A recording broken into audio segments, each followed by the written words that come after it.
I'm doing a reflection. I'm doing a reflection. I give you 2 angle measurements. What about angle F now? What about angle F? All right, let's see where those angles are. Angle A, 40. Angle B, 95. Whoa, and look at me here. I'm asking an angle in the other triangle, which I know no angles. What's angle F? Well, I'm doing a reflection. Anything change when you reflect an object? Angle measure change? Nope. Side length? Nope. So that's going to tell me that the angle I'm looking for, F, has to be the same as the angle it corresponds to on the other side, C. And how do I know those two correspond? Read the directions. They put the letters in a particular order because angle F, which is the last letter, corresponds with the last letter in triangle ABC. So no need to spend any more time on it. We should be getting choice 2, 45 degrees. Good way to start it off. All right, here we go. Number 2. I'm telling you 2 quads, or it doesn't matter. Triangles, quadrilaterals, pentagons, I don't care. If they're congruent, they're written in that order for a reason. Sides and angles will match up based on how it's written. So everyone see which one is always true. MA is equal to XY. No, because if I look at the way they wrote it, MA matches up with, that's what I was thinking. WX, all right? Not XY. So that's out. How about angle H and W? Do they match up with each other? Nope. That's gone. Which one is true? Oh, it can be mapped on a quadrilateral using a sequence of, what's rigid motions again? Anything that does not change the size or shape. And that is the correct answer because they are congruent. So it does not change size or shape. All good? All right. One more here with you, and then I'm going to let you go in your groups on the final 2 in the rigid motions. Which transformation does not carry the square onto itself? Remember, onto itself. I get that same exact square, and that's the same exact location. So which one of those 4 does not? Does that not happen, that I don't get that same looking square in that same spot? Well, we go to number 1. How about if I reflect over the y-axis? All right, take a random point right now. I'll take this top right. Reflect it over the y, Remember reflecting, count the distance, 1, 2, 3 units away, so I can go that distance in the opposite direction. 1, 2, 3, whoa, there's my image right there. That's not even close to the square I started with. So that's not going to carry it onto itself. And if you try x-axis, every point will match up. All right, that square will not move. Can you go to number 5 for me, please? I'm skipping over here, number 5, because I'm going to let you go on your own. I'm going to actually up the difficulty of this question. I'm going to make this part A is right here. Describe a sequence of transformations that maps DOG onto CAT. And then I'm going to make a part B because I see this every year. And I didn't put it on here. And it should be. Explain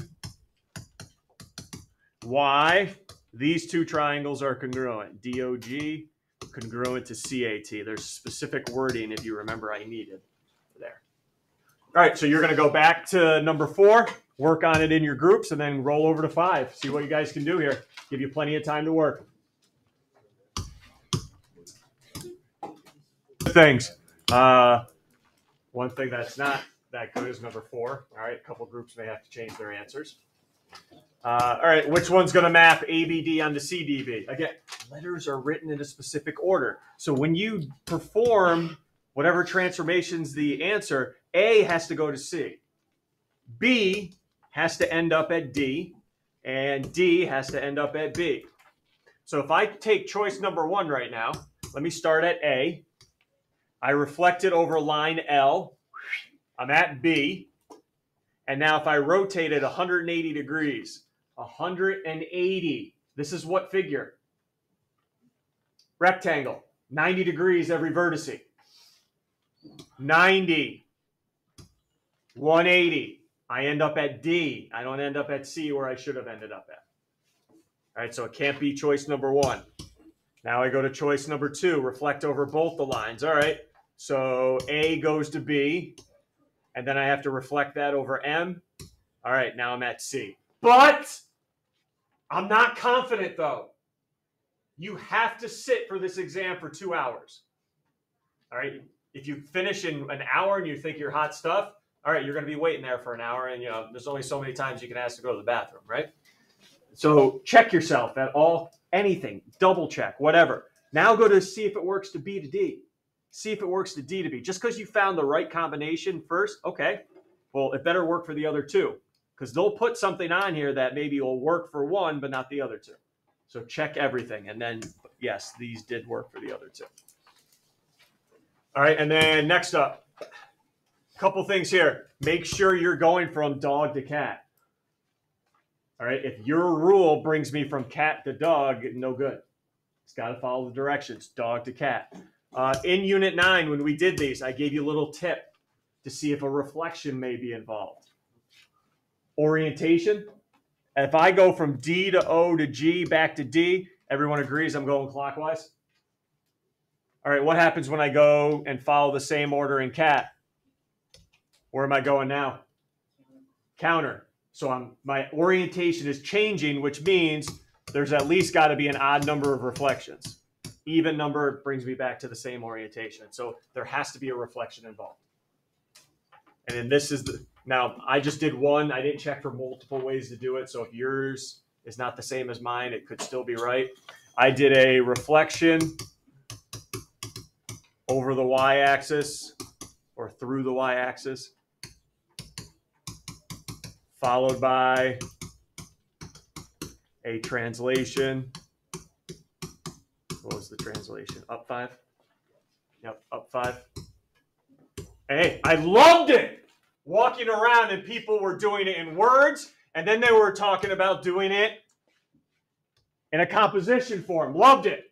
Just make sure whatever you do first goes to the right. So if I reflected lowercase r over the y-axis, that's got to go to the right. And then translate, I heard a lot of people, you could go the big capital T with 0, 5. I heard people doing it in function notation. Or you could do vector notation, either one. All right, loved it. But words is fine too. And then the follow-up question, part B, that we added in, explain to me why dog and cat are congruent to each other. I just want to make sure we got the wording down. Reflections and translations are rigid. I just gave it away. Are rigid motions, which, tell me something about them. Preserve, nice word. Preserve two things. What do they preserve? Distance and angle measure. Yep. Nice. Thanks, guys. Thank you. Have a great day. Distance and angle measure. Obviously. Yeah. Go ahead and write that again. Yeah. In conclusion, therefore, ergo, so.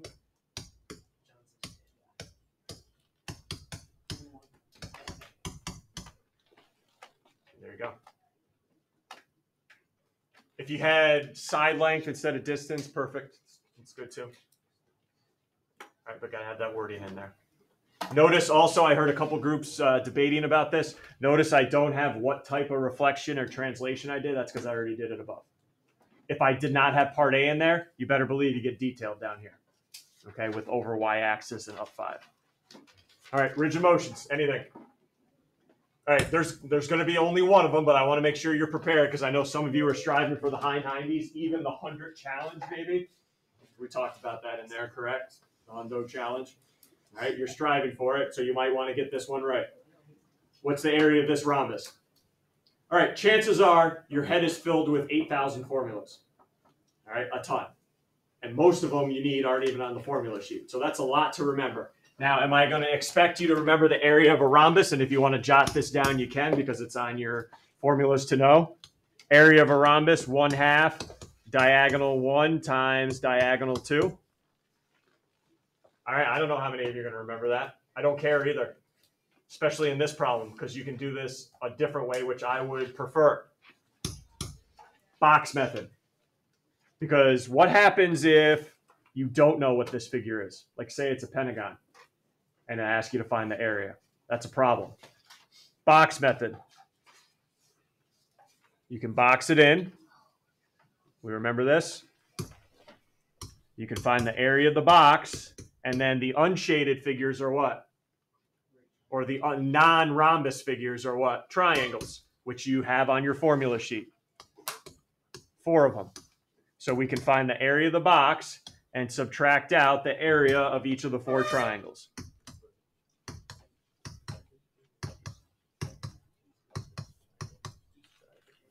All right, so hey, it's fine. You know, you might forget it. You don't need formulas. You don't need specific formulas for this. Draw a box around it, find the area of the box, and subtract out the triangles. You and your group back to work. You got the next 2. You got these 2 here.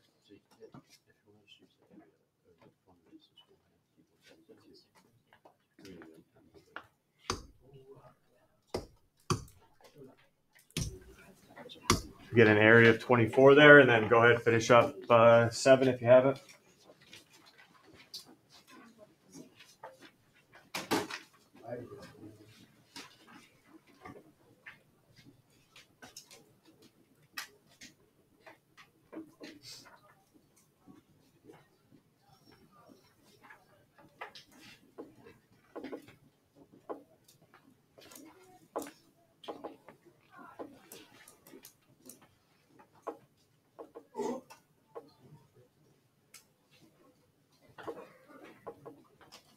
And for 7, I'm getting 34.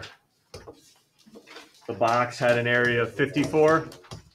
Box had an area of 54. 2 triangles had an area of 2. And the other 2 had an area of 8.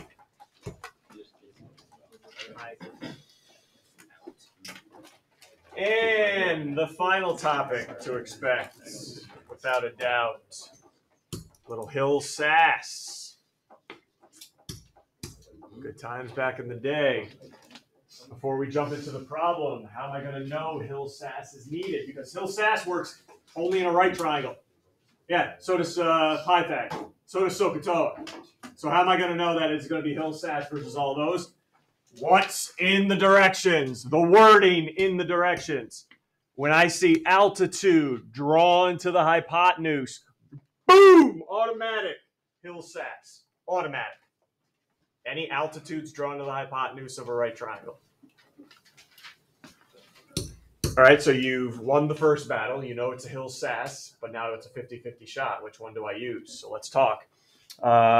Length of DL is 4 times the length of BD. Ooh, where are you going to put? Where are you going to put it? What are you going to put, and where are you going to put it? Length of DL is 4 times the length of BD. Well, one's going to be 4x, and the other's going to be x, right? You put x plus 4, we're in trouble. That's 4 more then, not 4 times. Well, DL is the bigger one because it's 4 times, so 4x, and BD we'll call x. All right, you know it's Hill Sass, so let's talk. Which one do I use? I always say, is the altitude labeled with a length or a variable? Yes or no? Is the altitude labeled? Yes. Yes. And there's only one out of the 2 that uses altitude, and that's Sass. So let's use Sass here. All right, little help, little reminder.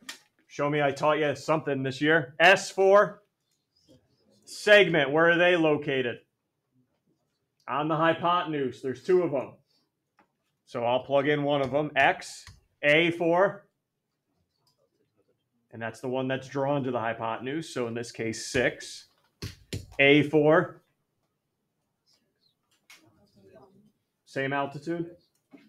Yeah. Yep. S, the other S, or same S? Other segment. The segments are different in Sass. And there we go. Ooh, oh, how's those algebra skills, huh? I know one side equals 36 when I cross multiply. How about the other side?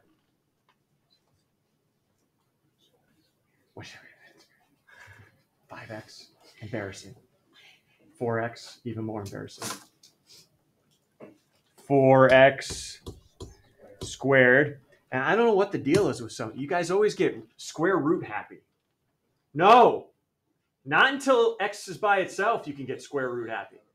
Let's not get square root happy now. X has to be by itself. That should be the last thing you're doing. So let's get rid of that 4.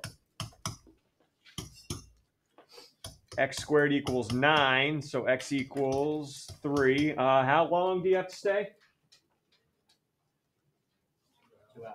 Yeah, 2. So make sure you answer the question. I always get nervous when I get x equals. Is that really what I need? Go back, read the question. Let's state the length of BD. What did we label BD as? X. Could easily be state the length of DL. Good deal. Last one. First, how do I know I'm going to use Hills and Sass? Altitude intersects hypotenuse EG. All right, let's label FH as 9, EF 15. What's EG? If you took my advice from the last problem, we'd be doing Sass, which you could still do Sass and get away with it. I'm in the review business now, so I want to make sure I go over the other one because it also can be done using Hills. All right, I'll talk Sass at the end of the problem, but I just want to review Hills real quick with you because this can be done using Hills. H4, I hate to break, there's 3 hypotenusae in this diagram. Which one do I use? Because there's 3 right triangles, this one, and this one, and they each have a hypotenuse with it. The large right triangle, the original one, right? So for us, the one we're looking for, EG. L for leg. Okay, leg. Which leg? There's 2 of them. When we say L, we're talking about the ones on the original right triangle, and I'm only going to use 15 because that's the one I have. Other L or same L? Okay, guys, listen here. When you do Hills and Sass, these bad boys right here are always the same. Always. And for a little bonus, drop some knowledge, what did I call those values? They're the what of the proportion. Nice! Darn it, you learned some stuff. Means, yes, the means are always the same. And then to let me finish this now, that S is for segment, but you guys told me in the last problem you got 2 segments, so which one do I pick? The one that is adjacent to the leg you put in. So we're using leg 15. I don't know it. You've been in this class for 10 stinking months. If you've learned anything, it's how to find a missing side of a right triangle when you have 2 already that's given. How am I going to find that missing segment? Pythag, thank you. 9 squared plus b squared equals 15 squared.